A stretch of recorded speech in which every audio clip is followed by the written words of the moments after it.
அஸ்ஸலாமு அலைக்கும் வரஹ்மத்துல்லாஹி வபரகாத்துஹு. நபிகளார் ஸல்லல்லாஹு அலைஹி வஸல்லம் அவர்களுக்கு எழுத படிக்க தெரியுமா என்று ஒரு கேள்வி கேட்கப்பட்டிருக்கிறது. இதை பொறுத்தவரையில் பொதுவாக நபிகளார் ஸல்லல்லாஹு அலைஹி வஸல்லம் அவர்களை பற்றி சொல்லும்போது உம்மி நபி என்று சொல்வார்கள். உம்மி என்ற சொல்லுக்கு இரண்டு விதமான விளக்கங்கள் கொடுக்கப்படுகிறது. ஒன்று உம்மத்து, அதாவது சமுதாயம், சமுதாயத்துக்குரியவர் என்ற ஒரு கருத்தை கொடுப்பது போல எழுத படிக்க தெரியாதவர் என்ற இன்னொரு கருத்தையும் கொடுக்கிறார்கள். இதை பொறுத்தவரையில் இரண்டு கருத்துமே சரியானதுதான்.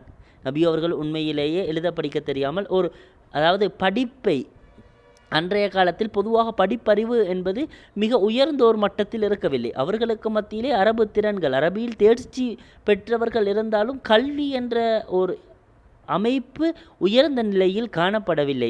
அதனால்தான் இஸ்லாம் பெண்களுக்கு படிப்பதற்குரிய வசதிகளை, பெண்களுக்கு படிப்புக்குரிய சுதந்திரத்தை, ஆண்களுக்கு படிப்புக்குரிய ஆர்வங்களை எல்லாம் காட்டியது.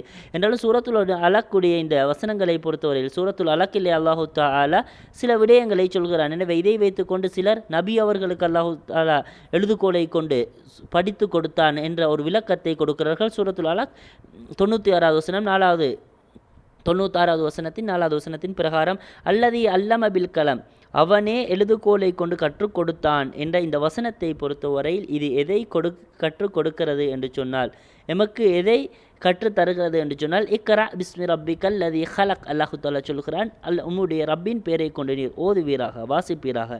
ஹலக்கல் இன்சான மின் அலக், 2வது வசனத்தை பாருங்கள், மனிதனை அவன்தான் அலக் என்ற நிலையில் இருந்து படைத்தான்.